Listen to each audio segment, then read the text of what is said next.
اسلام اور سائنس کا رشتہ صدیوں سے بحث کا موضوع رہا ہے۔ کچھ لوگ کہتے ہیں کہ اسلام جدید سائنسی ترقی کی راہ میں رکاوٹ ہے، جبکہ دوسرے دعویٰ کرتے ہیں کہ اسلام اور سائنس میں زبردست ہم آہنگی ہے۔ آج ہم ایک غیر جانبدار تجزیہ کریں گے کہ آج اسلام جدید سائنسی اصولوں کو سپورٹ کرتا ہے یا نہیں۔ قرآن اور سائنسی حقائق۔ سب سے پہلی چیز جو ہمیں سمجھنی چاہیے وہ یہ ہے کہ قرآن کوئی سائنسی کتاب نہیں بلکہ ایک ہدایت نامہ ہے جو انسان کی روحانی اور اخلاقی رہنمائی کے لیے نازل کیا گیا ہے۔ لیکن حیرت کی بات یہ ہے کہ قرآن میں کچھ ایسی آیات موجود ہیں جنہیں سائنسی نقطۂ نظر سے دیکھا جائے تو وہ حیران کن حد تک جدید سائنسی دریافتوں سے مطابقت رکھتی ہیں۔ کائنات کی تخلیق اور بگ بینگ تھیوری۔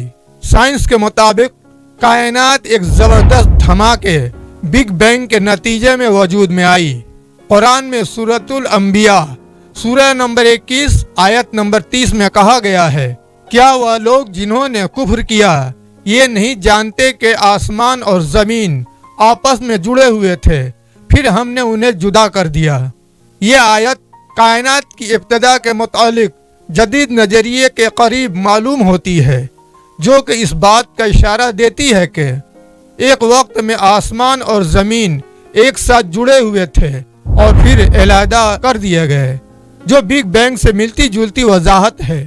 کائنات کا پھیلاؤ اور ایڈن بل کی دریافت۔ آج کی جدید فلکیات کہتی ہے کہ کائنات مسلسل پھیل رہی ہے، جسے ایڈن بل نے 1929 میں دریافت کیا۔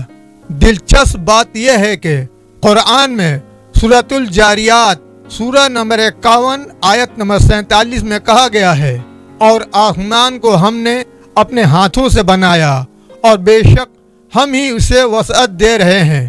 یہ آیت واضح کرتی ہے کہ اسلام کا نظریہ سائنسی دریافتوں کے برعکس نہیں بلکہ ہم آہنگ نظر آتا ہے۔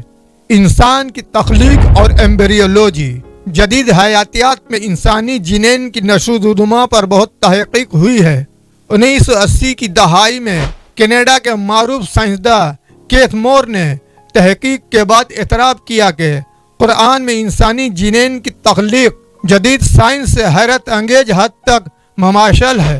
قرآن میں سورۃ المومنون سورہ نمبر 23 آیت نمبر 14 میں کہا گیا ہے، پھر ہم نے نطفے کو جمع ہوا خون بنایا، پھر اس خون کے لتھڑے سے گوشت کی بوٹی بنائی، پھر اس بوٹی سے ہڈیاں بنائیں، پھر ہڈیوں پر گوشت چڑھایا، پھر ہم نے اسے ایک نئی مخلوق بنا دیا۔ یہ بیان آج کی ایمبریولوجی کے اصولوں سے کافی حد تک میل کھاتا ہے، جو بتاتا ہے کہ انسان مختلف مراحل میں ترقی کرتا ہے۔ پانی زندگی کی بنیاد ہے۔ جدید سائنس کہتی ہے کہ زندگی کے لیے پانی لازمی ہے۔ قرآن میں سورۃ الانبیاء سورہ نمبر 21 آیت نمبر 30 میں یہ بیان ملتا ہے، اور ہم نے ہر زندہ چیز کو پانی سے پیدا کیا۔ کیا وہ اب بھی ایمان نہیں لاتے؟ یہ ایک ایسا سائنسی حقیقت ہے جسے آج ہر بائیولوجسٹ تسلیم کرتا ہے۔ کیا اسلام اور سائنس میں تضاد ہے؟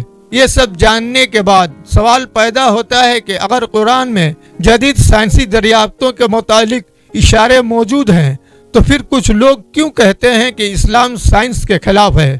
اس کی کئی وجوہات ہو سکتی ہیں۔ نمبر 1، سائنسی ترقی کا رک جانا۔ اسلامی تاریخ میں ایک وقت تھا جب مسلمان سائنس میں سب سے آگے تھے۔ ابن سینا، الخوارزمی، جابر بن حیان جیسے سائنسدانوں نے دنیا کو علم کی روشنی دی، مگر بعد میں مختلف وجوہات کی بنا پر سائنسی ترقی رک گئی، جس کی وجہ سے مغرب میں سبقت حاصل کر لی۔ نمبر 2، غلط تشریحات۔ کچھ مذہبی علماء جدید سائنس کو غیر اسلامی قرار دیتے ہیں، حالانکہ اصل اسلام تحقیق اور جستجو کی حوصلہ افزائی کرتا ہے۔ نمبر 3، سائنسی تھیوریز اور قطعی حقائق میں فرق۔ ہر سائنسی دریافت حتمی نہیں ہوتی۔ بہت سی تھیوریز وقت کے ساتھ تبدیل ہو جاتی ہیں، اس لیے اگر کوئی سائنسی تھیوری قرآن کے برخلاف نظر آئے تو ضروری نہیں کہ وہ ہمیشہ کے لیے سچ ثابت ہو۔ قرآن سائنس کے مخالف نہیں۔ اگر ہم غیر جانبدار ہو کر دیکھیں تو ہمیں پتہ چلتا ہے کہ اسلام